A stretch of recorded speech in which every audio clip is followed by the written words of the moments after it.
Well, hello. It is Wednesday, and that means it is time for the Unboring Wedding Show live. I am thrilled to be with you today to talk wedding planners. As it's already been stated in the chat here, and welcome to everyone who is here live. I have my first wedding coming up. I am not sure what to expect. Here's looking at you, Scott. Now, Scott, you are a member of Unboring Wedding Academy, so I don't know if you've gotten to stage 5 yet, the rehearsal. About essentially what to expect here. But that is what we're here to talk about today. That relationship, that dynamic between wedding officiants, us, ostensibly those of us who are here listening live and joining. That is, we're the officiant community, celebrants from all across the world, and our colleagues who are wedding planners. And I do love to see Sharon here. Sharon, sorry, I'm just kind of outing you. Sharon has told me that she became an officiant because in a previous life she was a planner, and sort of maybe still is. I suppose that you still have that skill set there, Sharon. But she saw so many bad ceremonies from the officiating side that she became an officiant. So solving the world, saving the world by solving one problem at a time, Sharon, by wearing all the different hats. Be the change, be the solution, and that is Sharon. So I love that. I can't wait to talk about the dynamic. The way that I am going to structure today's conversation when we get to it, I do want to dip into the chat and say hello to everybody here. But the way that I want to structure today's talk is essentially to unpack the 3 most likely times that you will encounter the wedding planner in the wedding process. There are 3 key moments on the timeline when you may encounter your couple's planner, meet your couple's planner for the very first time. And so I want to talk about what you might do, strategies around how to engage and approach the planner in each of those times. I do want to talk about a 4th, less likely time, but one that is quite shocking for a lot of officiants in our community and in general. I do get emails from people who are just on my list, not members of the community, asking me, oh my gosh, the planner XYZ, what do I do?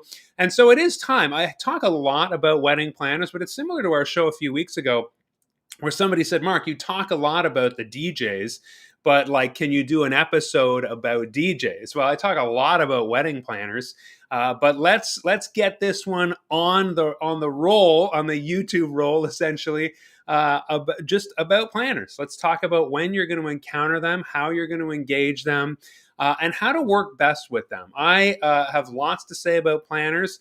I think my first caveat should be I'm a huge fan of wedding planners, and so let that stand off the top. And I do want to unpack all the things related to planning and officiating and the overlap and the territory that is between, because we are ultimately all working together for our couple to make it the very best day possible. So let's say hello to chat. I know Sabrina and Mike were here first in the chat. A little bit of chit chat about efficiently, which we are updating every day. Today, another update happened, major update. Tomorrow, I'll be back on with the developers. But that's membery stuff. Efficiently is for members of Unboring Wedding Academy. So good to see you chit-chatting about that. We do have members-only office hours next Tuesday, once a month, last Tuesday of the month, with members. I jump on kind of like this, and we get really nitty-gritty. Nothing's off topic in office hours because it's kind of behind closed doors, members only. What's on your mind? What are you thinking? Any issues? And so that'll be kind of a major unpacking of all the things that are new in the Unboring Wedding Academy universe there as well. Hello, Paul. Good to see you. It is sunny in Trumbull, Connecticut. Good to see you. Awesome. Scott is here from beautiful Bellingham, and he is saying he is soon dealing with his first wedding planner. So we want to help you with what to expect. You can expect, Scott. Jerry's here. Good morning. Not a cloud in the sky. Beautiful day in the Pacific Northwest. Sounds lovely. Amazing.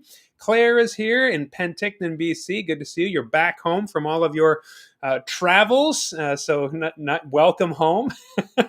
Yeah, Sabrina says we're a small, intimate group. Where is everyone today? This is what happens when the spring fever. The spring fever happens, and you know, you can catch this on the replay. But I am so thrilled that those of you who are here live can make it. Karen's here from Florida. When it is a smaller group like this, feel free to pop into the chat a little bit more. I am super interested in your questions, of course, as usual. Feel free to ask me any questions as I move along, but also your experiences with wedding planners, positive and or negative, and or hey, we got off on the right foot, hey, we got off on the wrong foot. Sometimes vendors who we end up working the absolute best with, sometimes we get off in a bit of a rocky start. We're, you know, in that feeling each other out moment. There can be some misunderstandings, a little bit of stepping on toes, etc. So interested in that as well. What have you learned? Feel free to drop that in the chat. What have you learned from your experiences as an officiant or celebrant when it comes to the wedding planner? Do you have an MO? Do you have a preferred way of operating, of dealing with, of engaging with a planner that you've never worked with? There's always tons of wisdom in here in the community, whether you're a member of Unboring Wedding Academy or not. So if you are a planner or a officiant or celebrant, let us know in the chat how you work that dynamic, because I know a lot of you have a lot of experience in that. Hello, Sharon. Good to see you. I've already talked about you a bit there, so good to see you. Anita's here. Very pleasant. Okay, so it sounds like everyone's enjoying nice weather. We got nice weather in Tennessee and Trumbull, Connecticut, and don't know how things are in Penticton, but a beautiful day in the Pacific Northwest, I heard. So Jane is here. Good to see you. And Shelly from Kootenays, BC. Let's see. Sabrina's here, says it was stressful. Oh, you're talking about your I hope you survived all the weather nastiness happening in your area. So yeah, you guys are really getting into the weather weeds. I love that. Ava's here. Good to see you. Hope you're having a great day as well. Grand Rapids, Michigan in the house. Nice to see you, Patrick, new member of Unboring Wedding Academy. So thank you for that. Bob Dring is here. Good to see you. And Shelly is talking about the beautiful day there as well. Haven't done a wedding yet. Eager to learn today. Hey, well, that's what we're here for, and we're here. There's so many things about the wedding prep process, but like I say, in the course, I do talk about what happens when you're going to encounter the planner. Now, spoiler. I just got bounced. I just got a bit of an internet hiccup there. I think we're okay. That's very strange because I am hardwired. Let me check the connections. Okay, we're live. These things happen. So, spoiler alert. Maybe we almost got shut down because I'm about to give a spoiler. Did somebody pull the plug? You don't want spoilers. Spoiler alert. In the course, I really get into how to engage the wedding planner in stage 5. Now, you know, Unboring Wedding Academy is a 6-stage process, and stage 5 is about the rehearsal. So you are often most likely going to meet the planner for the first time at the rehearsal. But there are, like I say, 2 others which are just as likely, and a 4th which is less likely, but like I say, really kind of shocking and sometimes slightly traumatizing for wedding officiants. And I'll just talk about that one at the end. So I'm hearing my sound keeps cutting out for some people. Sorry about that. I'm not sure what to do about that. My internet seemed to be fluctuating, which is strange. Like I say, I'm hardwired in, so I'm doing what I can. It happens live. I know one time I went back and looked at the YouTube, and it was the replay, and it was completely pixelated, like we were back in dial-up 2002. So if you can be here with me for this, hopefully we can continue on thanks for joining. I think Anna says here, I really think it depends on who the vendor has worked with before. A lot of weddings here are not performed by professional officiants, so other vendors treat us pros like we don't know anything. That is absolutely key. Anna, you're eating my lunch here, but I absolutely love it and I encourage it. So that is, it's like Anna read my mental script here of how to wade into this topic.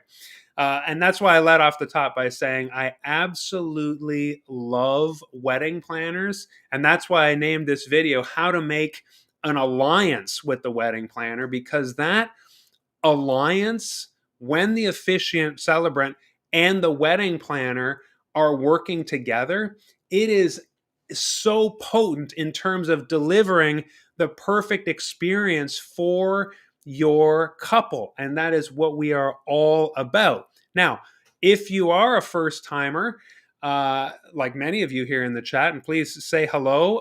If it's your first time even joining us, you are welcome. Make sure you're logged into YouTube with your Google account, and then you can leave a comment. Okay, so if you're wondering, if you're not seeing the option to chat, I do hear that sometimes. Log in to Google, log into your YouTube account, then you can comment. So first timers are often a little bit intimidated by wedding planners because they are a legit wedding vendor. And they are, I will say this, wedding planners are typically extremely type A, very take control, and very organized, which means, charts and spreadsheets and clipboards, and they get on site and they're flipping through things and checking boxes. It's all about lists and flows and that kind of maps of the space, etc. And so they're very organized, and they are very what else would I say? Kind of like they take charge. They are organized, and they're very particular. I'm not going to use like pejorative words for that, but they are very like, here's the way I would like to see things happen. And again, just like us, wedding officiants, they are doing this because they are hired by their couple to absolutely make sure the day is amazing. Everything the couple wants and nothing that the couple doesn't want. I say that is key for wedding officiants when we are writing the script. We go through the wedding workshop because everything they do want, nothing they don't want. Absolutely crucial. Well, wedding planners are in the same boat. So I always think it's helpful to work towards that same goal. And when I got to think back, when I was starting out, I started working for a company. I officiated a couple weddings for friends and then moved into working for a company professionally as an officiant. And I remember the wedding planners really, really kind of scared me. So I understand and I sympathize with that. And less so in Canada, more in the United States. Planners are encountering officiants as people who are totally incompetent. They're a hot mess. They don't know what they're doing. And a lot of wedding planners feel like they need to move the officiant around like a traffic cone the same way they need to move around anybody else in the wedding party or that kind of thing. The officiant is just a pylon, as we say in Canada. Somebody once said, I know you're from Canada because you used the word pylon. I didn't know that was a Canadianism. But they're just there to move officiants around like a traffic cone / pylon the same way anybody else. So this is what I'm going to say off the top. Okay. Again, my caveat, I absolutely love wedding planners. We need to build an alliance with wedding planners. Wedding planners are approaching us, as Anna said so well there, because I was going to say this anyway. Wedding planners approach us with that whole history of terrible experiences with wedding officiants because it is becoming increasingly common for couples to just ask their friend or relative. Now, again, Unboring Wedding Academy is built for the first timer who is a friend or relative. I have been leaning into that since 2017 when I launched the course. It is for first timers. I have people who say, "Oh, Mark, I'm not going to purchase your course because I'm just a one-off first timer." It is for you. And then you smoke it and you get asked to do it again. You think, thank goodness, because it's all residual learning. It's like rolling off a log at a certain point. You can replicate all the materials, especially now in Efficiently. You purchase the unlimited, you get to do as many ceremonies as you want in there, and it just saves you more and more and more time.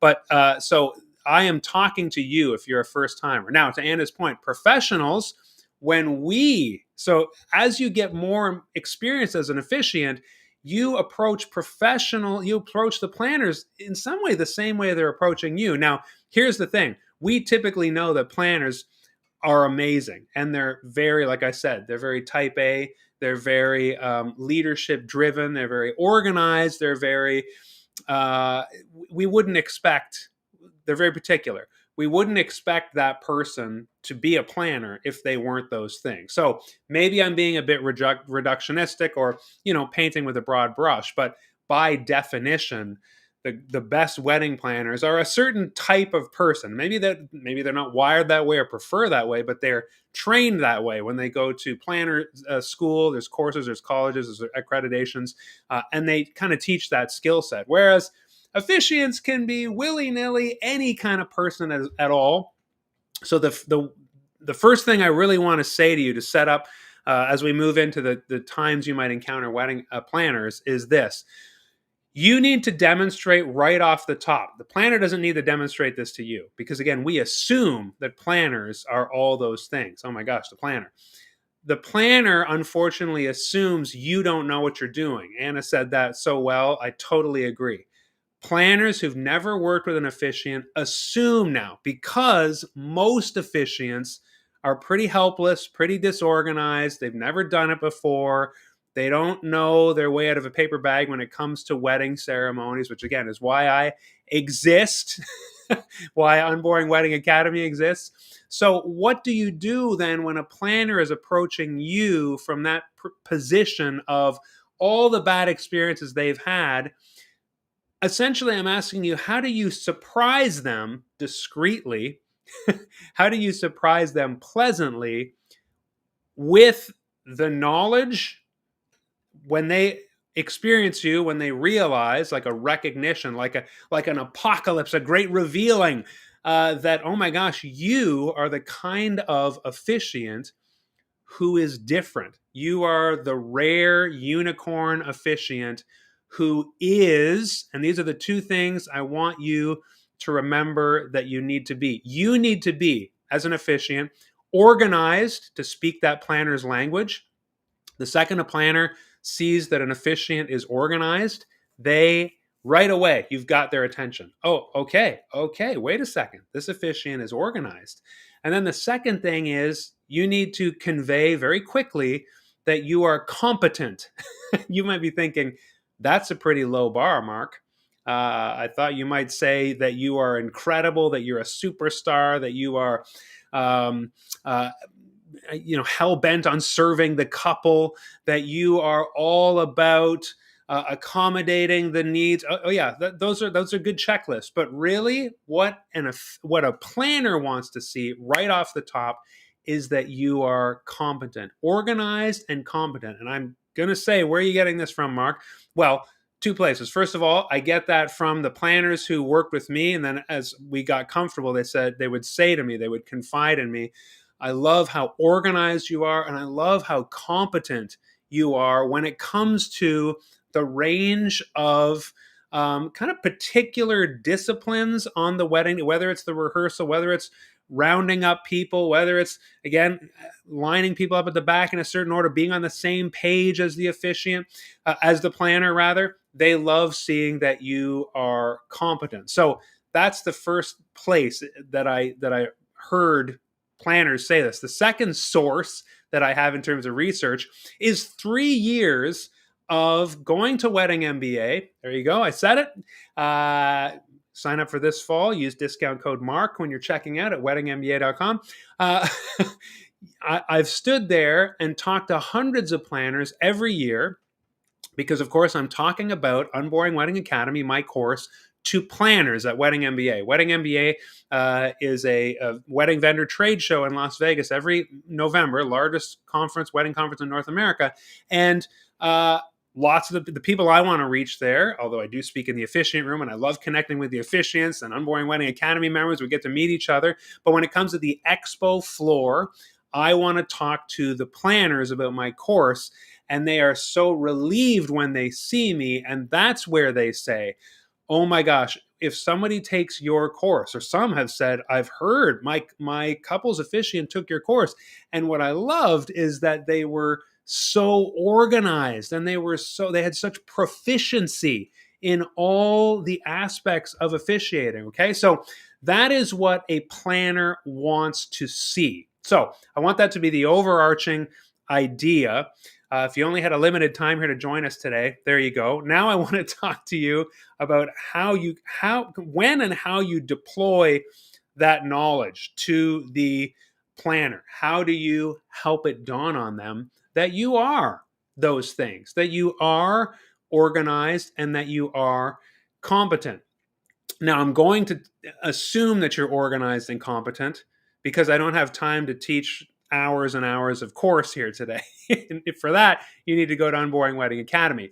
How do you get organized? Well, your script is super organized. You have the wedding workshop with the couple. You plan, you find out everything they want for their wedding ceremony so that, and here we go, segueing into the 3 occasions when you might encounter the wedding planner. Number 1, so that when the planner reaches out to you before the wedding, you are ready. So that's number 1. Number 1 is, let's say you have your planning workshop, your wedding workshop, I call it, with the couple. You have sat down and had that 1 hour long ceremony. Again, I wrote a book on this called Wedding Zero to Ceremony Hero.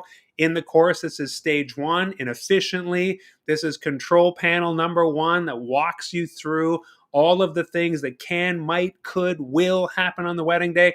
You want to find out what your couple wants, what they don't want, all their preferences, every detail they've never thought of, like microphones and music and readings and unity rituals. And is there any other stuff you want to put in there? And what do I say when I pronounce you? And what do I say when I present you? All that stuff, okay? You've done all that.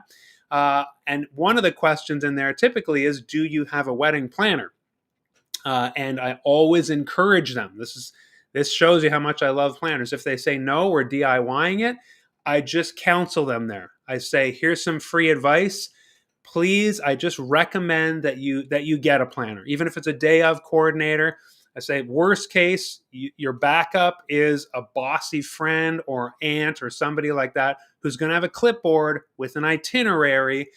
Ideally, they've done a bit of research. I know there's wedding planning crash courses out there, just, kind of like online courses about how to do this stuff. I'm going to give Jamie Wolfer a shout out right now. Jamie Wolfer's stuff is aimed at that planner, that friend who's going to plan. Jamie Wolfer is also a planner. She's incredible. So that's an example where I send people and say, look, brides, grooms, you are going to have such a better day when you get a planner into your wedding day. Okay. So, because you're going to enjoy the day a lot more. So that's the first thing is I just see whether or not they have a planner. Now, if they have a planner, I say, that's great. You're going to enjoy your day. I put their name down and their name goes in the script. That way I know one of the top checks in the script is to say hello to the planner, just to know who the planner is. I don't, and I do get asked this a lot. Today is an FAQ training. A lot of people ask me about planners, and so I'm just trying to share with you everything that I do, everything that I know, everything I've experienced, and I hope some of you are sharing great stories in the chat and knowledge about wedding planners. But I do not reach out to the planner ahead of time myself, okay? I know some pro officiants are proactive in that way. They might say, oh, who's your planner? Great. Can I get their full name? Can I get their contact info from the couple? And they kind of proactively reach out. Now, I don't do that because, I do many, many ceremonies. I don't want to be chasing down vendors. I don't want to be chasing down people multiple times. Of course, I ask who the photographer is. I ask all the wedding vendors, who are your vendors, but I don't tend to chase any of them down. A photographer, I will typically look for them on Instagram and maybe follow their company. The reason for that is, and I've talked about this in other avenues, you know what I'm going to say, the two most valuable things we can get as professionals, if you want to keep officiating after a wedding, is a review from the couple and a photo of you officiating a wedding with the couple, like all these pictures behind me, pure gold, couple laughing, couple having a great time. It's that picture is worth 1,000 words. So I will kind of research a photographer when I come back and I'm putting their script together. In the next step, after I get all the information, we create their script with efficiently. But I'll stop and say, oh yeah, let me check in on that photographer online. Follow them on Instagram, follow them on Facebook, like their stuff. Sometimes I'll even reach out in a message and say, can't wait to work with you for, Jasmine and Chris's upcoming wedding. And again, I'm kind of like greasing the wheels because I am going to ask them after the ceremony, hey there, did you happen to take a great picture of Jasmine and Chris laughing and smiling? That's the kind of photo I love. Do you think I could use it again? I have that template email in Unboring Wedding Pro, our course for professionals. That's how much I believe in needing to reach out to photographers after the wedding. Wedding planners, I'm not so much going to follow up with them.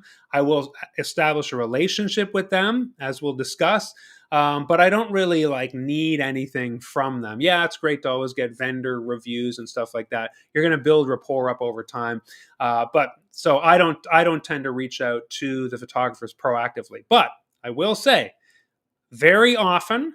And now I've worked with just about every great planner in New Brunswick, so I'm pretty well known. But I'm thinking back when I got started in Toronto, and then when I moved to New Brunswick and had to start over again, and nobody knew me then, and nobody knew me that second time either. A lot of times I got reached out to by the really good wedding planners. Again, the top of the top of the heap, the A1 crop of wedding planners who absolutely are proactive. They typically send an email out to all the vendors ahead of time, and they say, hey there, here's the itinerary for the day.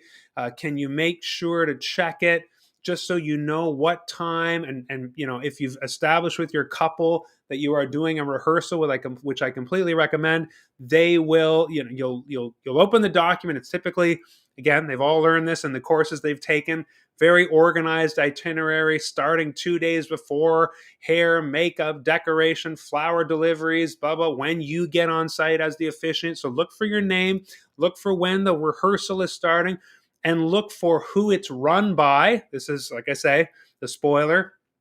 A lot of time the second way you're going to encounter the planner is typically at the rehearsal, if there is one, that I 100% recommend that you have, especially if you're new and a first timer. I never do a wedding without a rehearsal unless for some reason the couple totally kiboshes it, but it's part of my price. I include the rehearsal. I want a rehearsal. It is one of the most powerful ingredients for a great wedding day, not just because we practice, but because I got to meet everyone. We got to laugh and have fun together. It is absolutely key to a more relaxed wedding day. Anyway, rewinding. A lot of time you will get that email from the planner, and you'll want to then, they typically say, please reply. So you would reply, and that is the point at which I would ask, and you need to remind, this is kind of a major takeaway for any of the times you might encounter the wedding planner, is I'm going to encourage that you start to kind of, like I say, awaken them to the fact that you're organized by asking them what they need and then hinting at what you can provide. So a lot of the times I will say, I'll reply and say, hey there. Again, I'm trying to think about it. There was a couple times. Now I know most planners, but establishing that off the beginning, I knew, okay, the best thing I can do for myself, for my business, and for the planner's peace of mind here is to show how organized and how aware, that competence piece, that proficiency, even one step above competence, that you can show the planner. What do you think they want to know? What is it that you think they would be relieved that the officiant knows? Well, this is where I kind of open the door to them and I say, this is great. This looks good. I tell them if the rehearsal starts at 4, I will be there at least 15 minutes ahead of time to connect with you. I'll say I'm looking forward to meeting you. I'd like to connect with you. And then you tell them, and so this is kind of like rolling into the second time you might encounter the planner, because whether you say it then in person at the rehearsal or whether you say it in this email, I like to say, I plan to conduct the rehearsal in 3 parts. I'm looking forward to working with you on that. So again, you've signaled to them that you are competent to run the rehearsal. And you might, if you're watching this, you think, oh, I didn't think that was in my purview. I don't know how to do that. Again, Unboring Wedding Academy, stage 5, all about how to run an assertive, killer rehearsal. Really fun, really tight, not sloppy, not endless, how to run it tight. And so you kind of tell the planner, I plan to conduct the rehearsal in 3 parts. I'm going to introduce you. I'm looking forward to working with you on this. And then, is there anything you need from me right now? I can give you the processional order. I can send you a copy of the script if you would like. And yes, I know that's sort of a gasp moment from some officiants and celebrants who say, I would never sell my script. I would never give my script away because I don't want my script to get ripped off. I don't want anyone to have it. I don't want them to see it. I don't want these planners, like some of you here, to become officiants and then eat my lunch. To which I say, this is another Unboring Wedding Show live coming up. The script, like 80% of the script, doesn't really. Oh, I shouldn't say doesn't really matter. It all matters. 80% of the scripting is not that precious. The part that is going to blow people away is your demeanor, your poise, and your personality up there. You, the part that only you bring to the ceremony. So nobody else can rip you off of that. You're you. People will want to work with you. But the second thing is, of course, the love story. And every couple's love story is massively different. That also can't be copied. And so you can't walk around with a scarcity mindset, afraid that somebody is going to rip you off or et cetera, et cetera. I made peace with that years ago in the sense of I'm going to share my script far and wide because that's not what makes the biggest impact on the wedding day. The vow choice or how I, transition into a unity ritual of some sort. No, it's me. It's the feeling that I give off. Only you are you. Everybody in the chat, everybody officiating, all the names here, Scott, Claire, Anna, Karen, there's only one of you. And that is what people are drawn to. And then you tell the couple's love story, and that will never be replicated. Okay? So obviously that's super unique. So I'm going to recommend when you reply to that email to the planner, don't just say, this looks good to me. That's your chance to say, this looks good to me. I'll be there 15 minutes early on the rehearsal. I'd love to touch base with you. I plan to conduct the rehearsal in 3 parts. Hey, what do you need from me? What would help you? Can I give you a copy of my script? Or would you like me to give you what the couple gave me in terms of processional? Sometimes that's in this really dense document, is how everybody's lined up and stuff like that. But a planner that becomes aware that you know the processional order, I can't tell him and officiants don't think this part's important. Everything that happens half an hour before the wedding ceremony until you send that couple up the aisle married, that is part of the ceremony purview. That's your baby, okay? That's why all those details are inefficiently for the workshop. You want to walk your couple through who's coming in when, how they're standing, when they're walking. You are going to get granular with this stuff in a way that even a planner can't. And trust me on that. I have been amazed at how many planners don't think of little considerations. For example, like having a 3-year-old walk down the aisle right before the bride. Well, the 3-year-old has a meltdown. They're screaming. They need to be carried off. As an officiant, I teach and I talk about this in the course and everywhere else. If they're really young, have them come out first before the wedding party so that if that kind of thing happens, there's a buffer. The wedding party comes out. Everybody's collecting themselves. Then the marrier comes in. And it's super impactful like it should be. Little things like that we planners and we officiants and celebrants are obsessed with, that planners they're responsible for the entire day. They can't get granular all the time about those little things. Their couple will just tell them, I think we want this person coming in, then this, then this, then this, and these kids and that. You know, we want our dog coming in and the handler will be this. Well, what happens with the dog when it gets to the front? Okay. So that's the kind of stuff that we can get really, really specific about that even a planner might not think about. So reply to that email. That's number one, encounter number one, to the planner by saying, again, here's how I plan to conduct the rehearsal. That right away they'll be like, whoa, okay, wait, whoa. And now you have kind of informed them that you're the most qualified person to run the rehearsal. And I'm telling you this because, again, I come from a place years and years ago where planners scared me, and I would show up and I would let the planners lead. I'm going to confess that in my early days, I let the planners lead the rehearsal because it was never told to me the way I'm telling you that you're the most qualified person to lead the rehearsal. And I saw abysmal rehearsals. In fact, to the point that I just was realizing I would run a rehearsal way more tight and fun and more respectful than this.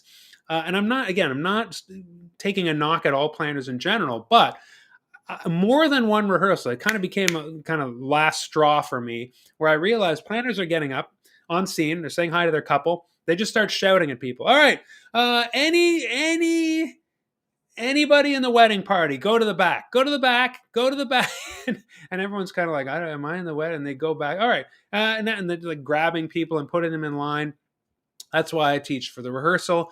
You get everybody in the round, you welcome them, you cheer for the couple, you introduce other vendors that are there. You kind of start in a huddle, I call it, like a celebratory huddle. Then you talk them through the entire ceremony, which the planner can't typically do because they don't have the script. They just have like a processional order, which often is not correct, because when you sat down with the planner and planned with the couple and planned in the wedding workshop, you introduced things to them that were different, the planner hadn't thought of, et cetera, et cetera. Okay. I love planners, but I just kept seeing this very strange, almost unhuman way to run a rehearsal. So I love getting everybody in the round, celebrating. Then I say, here's the lineup. I'm going to say your names. And when I say your names, wave. And so I say them all, Karen and Cynthia and Jenny, and I look around and say hi to them all. So that's what I teach. And those of you who are in Academy, you know this. And a lot of you love the rehearsal now as much as I do. It's a time where you're building rapport, confidence, all that good stuff. So the planner, when they see this in that email to you, they're going to go, whoa, this officiant is a different animal. Ultimately, if you want to officiate more and more, you want to get on their radar and you want them to remember that you are one of the best officiants they've ever seen do this. Two things. If you're more competent than any other officiant they've seen, you're on their radar, they're going to refer you. But second, if you can take something off their plate, they love that. So, the best planners in New Brunswick now, when they see my name as their couple's officiant, they know they don't even need to bother to be at the rehearsal. And some of them have multiple weddings. They know they better show up at that because they see the officiant and, oh my gosh, this person's a friend or relative. So they have other places to be. They might have multiple weddings on Friday. Isn't it great when they know, okay, if Karen Hooper is the officiant on the Friday, I don't need to be at the rehearsal, that kind of thing. So if you show that you're better than other officiants and you can take things off their plate, they will love you, okay? You do that with that number one, reply to their email with more than just, okay, I'll be there, that the time looks good. Hint that you're running the rehearsal, ask what you can do, and say, can I give you the script? Can I give you can we connect on the processional, that kind of thing. Okay. So now that I've talked that up so much, you might want to be proactive and reach out to the planner, which again, you can do. I just choose not to be, running people down like that and spending my time that way. But it is a huge benefit. Now, that leads to the second thing, which mostly I've talked about now already, but the philosophy is the same. Where you will often encounter the planner for the first time at the rehearsal. So show up early, look for the planner. You want to be introducing yourself around when you go to the rehearsal to just about anybody. Of course, I find my couple first. We probably haven't seen each other in a month or 6 weeks or so, because that's when we had our wedding workshop. We've emailed, they've filled out their questionnaire, we've written their love story, the script is all ready. We haven't seen them since that meeting. So I love seeing them. They introduce me typically to their moms and dads and friends and family. And then you look for other vendors that are there. Typically, the DJ is not going to be there, the photographer is not going to be there, music people aren't going to be there, but usually the venue coordinator is there, or the person who owns the venue. So you definitely want to find that person, introduce yourself, say hello, and then find the planner and then say same thing. So again, I teach this in the course. The first thing you want to say is, you want to get there, and a couple of things. First of all, is you want to make sure you're on the same page. So just approach them and say, hello there, my name is so and so, I'm the officiant, and I'm planning on running the rehearsal. You just say that, just get that on the table. I plan to run the rehearsal in 3 parts, but right away, is there anything that you need from me? I kind of like say this all at once because they might be so surprised if you haven't reached out on email yet. I plan to run the rehearsal in 3 parts. I really want to introduce you, and I'm going to do that. But how can we work together? Is there something that you need from me right now? Do you have a processionalist? I think it's good if we make sure that they agree. That's kind of your icebreaker with the planner. Is a lot of time they will have a processional rundown that, like I say, has often changed. And so we're going to do a couple things. I know today's session isn't about the rehearsal, but we want to confirm with our couple that nothing has changed. Then we talk to the planner and say, this is what I have from Jasmine and Chris. This person's going to walk in, then this, then this, then this. Is that what you have? And again, sometimes like, oh, it's total opposite, et cetera, et cetera. But you work on it together. And again, I've worked with the most type A, steamrolly, bossy type planners who are, first of all, shocked that I care and have these names down at all. But then when they always assume that their list is best, but then when I say, oh, I met with the couple and we talked everything through and a couple of changes have happened, they're usually incredulous. Like, well, no, I think my list is probably the correct one. And hey, sometimes it is, because you don't know who the couple has talked to last. Okay, there might be some weird considerations that needed to be done. If you had your meeting 4 to 6 weeks before with the couple and you put everything in and they didn't look at the script since then, but then they talked to their planner and made a couple changes because somebody was absent or a friend got pregnant and isn't able to make it or whatever, somebody got sick, then maybe the planner has the most updated list. So I really like to go in and say, now, can we coordinate? Do you have a processional list? Do you want to make sure that they're the same? I know some of you bring a whole backup script to the ceremony just for the planner, and some of you have a whole extra script for the DJ as well. You can do that. That's another option, is to just bring full scripts and give a physical copy to the planner or to the DJ. That is something you do as well, because the script will have all this detail in it, right? And efficiently, and in the course, that is all part of it. Half of the script is all the moving parts, the people standing, the cues and stuff. So they love to see that. So when you get on scene, remember those 2 things. Say, I'm planning on conducting the rehearsal in 3 parts. The same thing you would have said in that email if you haven't said it yet. So, you can remember that, whether you say it in the email or in person at the rehearsal. And then ask them, what can I do for you? Can I help you? How can we work together? Are you going to be at the back? Who is going to corral people? That's another thing, is they're amazed that when you think about that, like 5 minutes before tomorrow on the wedding day, where are you going to be? Because you want to say, like, I know that Jasmine's in the bridal suite and I talked to Chris and he's going to be mingling around, but 5 minutes before, I plan to bring everybody to the back, blah, blah, blah. So that's another thing. A third thing you can talk about is what you're going to do on the wedding day itself.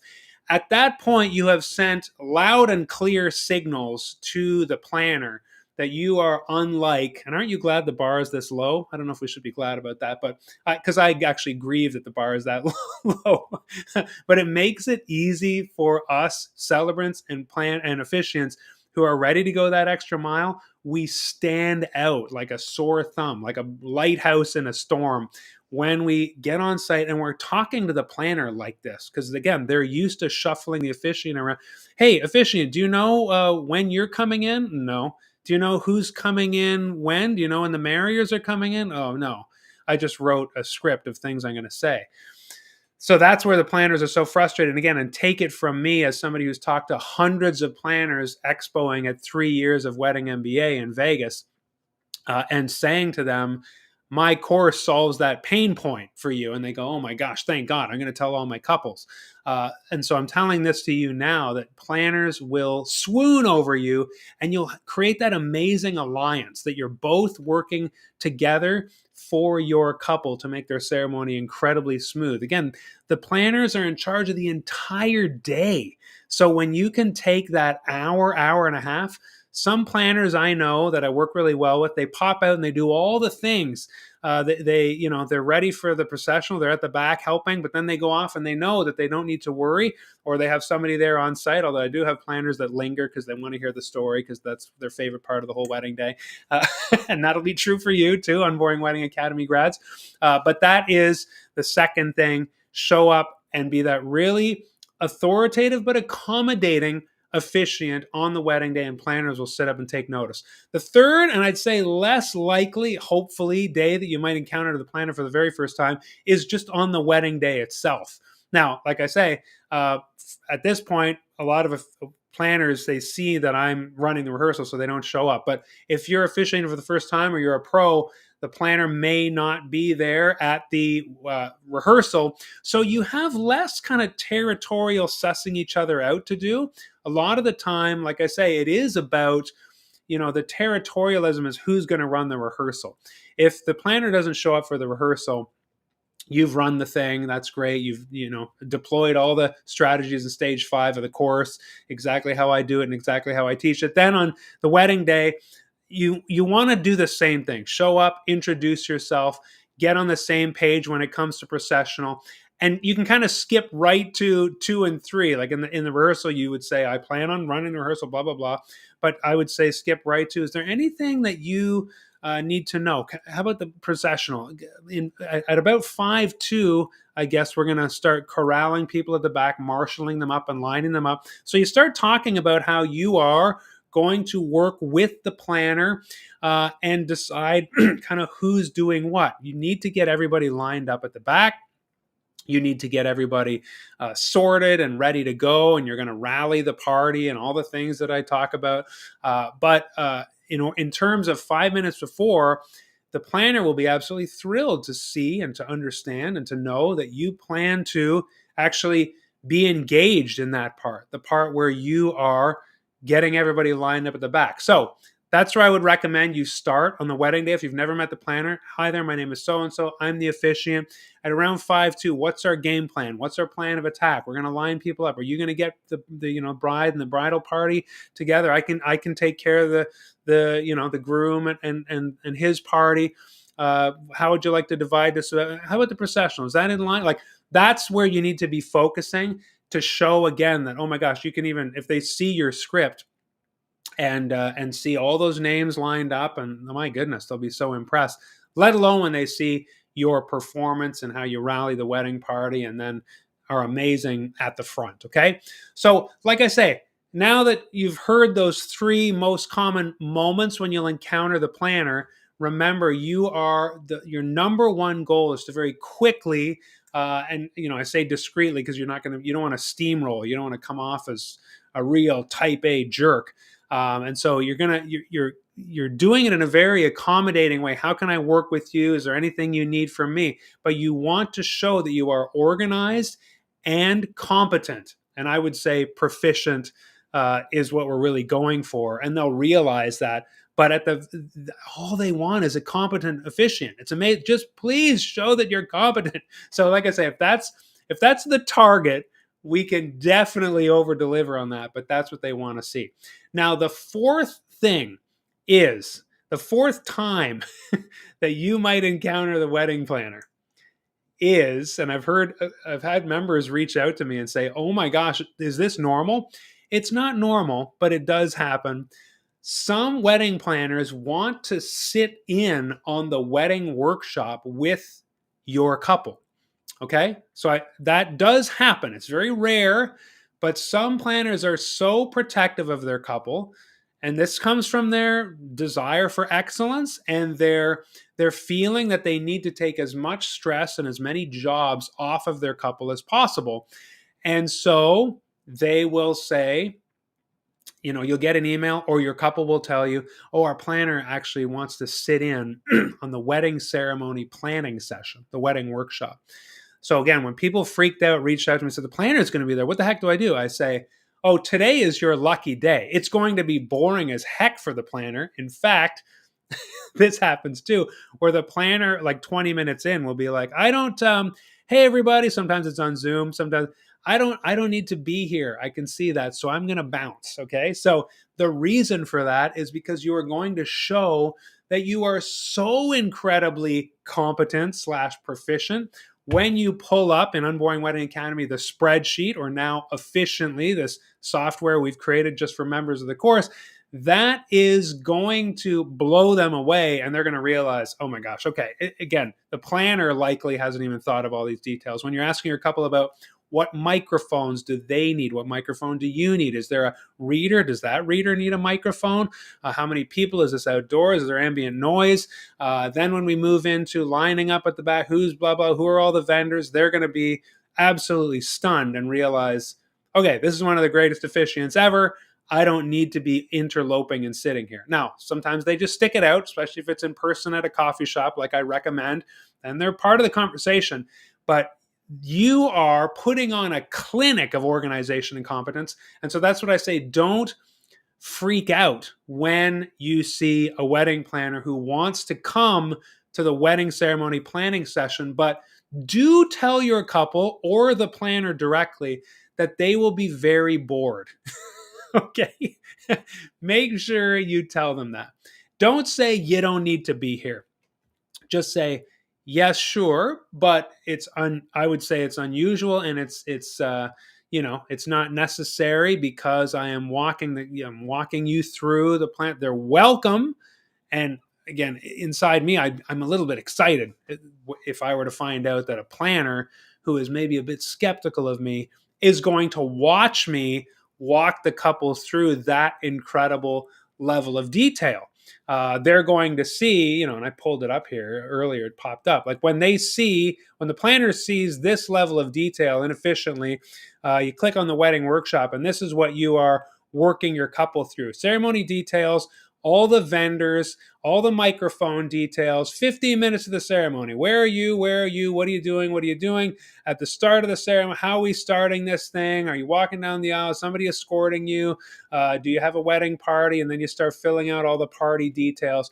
When you do that, the planner is going to say, this officiant has got it. Okay. And that is one of the greatest things that can happen for you as a wedding officiant. Okay. So that is it in terms of the 4 occasions that you might encounter the wedding planner. But just remember, we want that incredible alliance with the wedding planner. Absolutely. We are all working towards the same goal. As Anna said, planners are bringing all of their past terrible experiences with wedding officiants into their encounter with you. I don't know, does that excuse it? I don't know, but it's kind of like customer service. When somebody behind a counter is rude to you, I worked in retail. I worked at American Eagle and a suit store, and every day I'd have to make sure that I don't encounter a customer based on the 600 other terrible, rude, other customers. It is a discipline. So it is something when you're in service or retail, that kind of thing, it's something you need to be mindful of. But unfortunately, the default for wedding officiants is usually disorganized and incompetent. And that's just because of the trend of couples asking their friend or relative, and they don't really know what they're doing. I'm doing my best, as with you. We are trying to turn this ship around.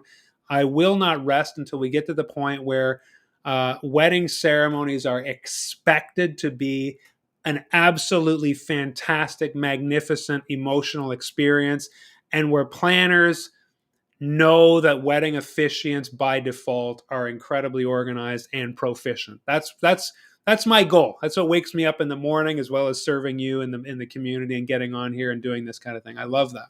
But that's our goal.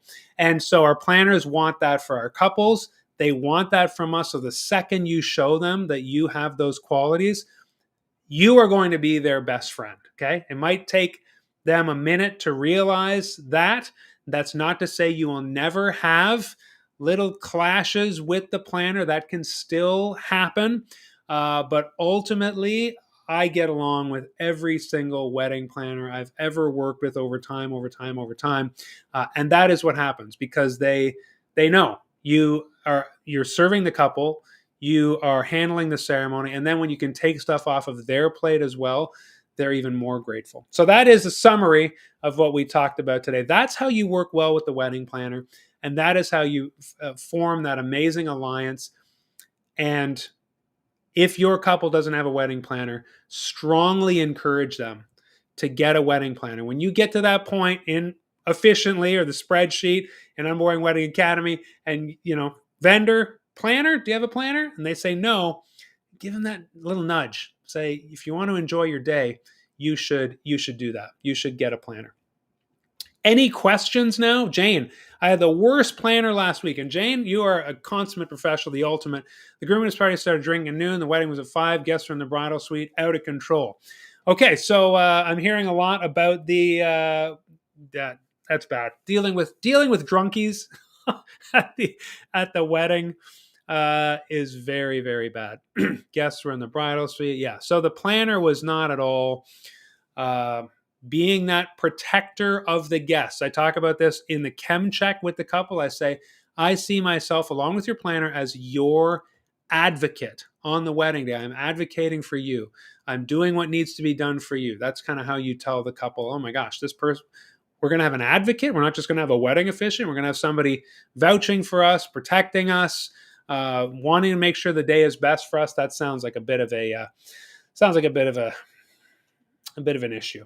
Natalie, I know that you came into Unboring Wedding Academy for Efficiently. You're dying to get your hands on it. I really appreciate that. Like I say, if you're new to this whole thing, I released it up until Black Friday last year. 130 people came in. They've been beta testing it.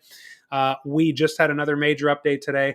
I'm reticent to release it because there are some frustrations with some of the things it does. We're polishing it. And I need to reshoot the entire course. So I have been doing that. I've been working, as I said, 10-hour days reshooting and reworking the whole course around no more spreadsheet, all of it in Efficiently. And so I am on track to finishing that by the end of next week. Okay. So you will wake up one day to the announcement that Unboring Wedding Academy is all new. When you go in there, the legacy version will still be there. I do get questions around that. What happens to the old version of the course with the Google Docs, Sheets, Forms? That's not going to be removed. That's going to be kind of down below the main training as it's still here. If you're old school or want to stay old school, it is here, no problem. But I'm on track too. I'm just finishing up. The developers had to polish a couple more things in Efficiently so that I could record it properly, showing Efficiently doing what I want it to do. And then I'll upload all those videos and basically revamp the whole course. But I'm sure you can imagine how much work it is. And I'm so excited to roll it out. Now, any questions here? I'm seeing stuff about the vendor music cue sheet. Yeah, that is in the bonuses section of Unboring Wedding Academy. I did upload that as well for if you want to show up. People got talking about musicians, I see here. Opie, I think even a lot of professional officiants don't do rehearsals, so they're not used to having our presence there. I've had a few be quite surprised. That is a hot topic, a hot potato. I don't want to get into the weeds on whether or not you should have a rehearsal. I know some people, like people who are like in huge cities, LA, New York, you're like, I don't want to go to the wedding venue an hour there, an hour back. And, I understand that, but I lived in Toronto. And I mean, to me, it was just part of the price. It was part of the price because I love the rehearsal. I love the rapport I develop. I have a whole thing about that. And I just think you should have a rehearsal, even as a professional. I think, okay? I know a lot of you don't. But especially if you're a first timer, which again, that's the person that I really serve in Unboring Wedding Academy, you need to have a rehearsal and you need to be super organized when it's your first time. Because you might be the person who needs the rehearsal the most when you're walking in and how you're standing there, and just be ready for those unexpected moments. A professional, if you've done hundreds of weddings, you can roll with almost anything. So, like I say, it's not so much about the rehearsing, it's about the connecting with the couple, the friends, the family, the guests, the venue owner.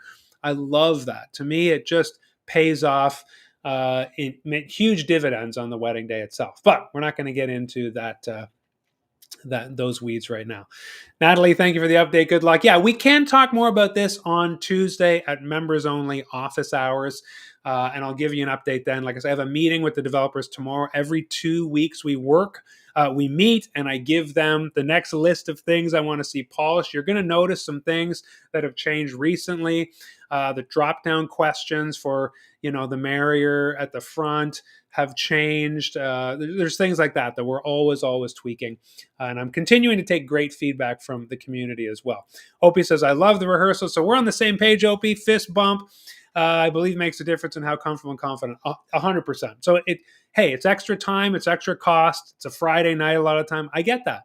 But I want to wake up Saturday so excited. This is just me. I want to wake up so excited to get to the wedding and see people who feel like old friends because of that just 45 minutes we spent together on Friday, as opposed to waking up and saying, I wonder what the people are like. I wonder what the venue's like. I wonder what today's going to be like. I wonder. When you have a rehearsal, you don't wonder as much. So that's great to me. Karen, I'm so glad you were here. Have a great week.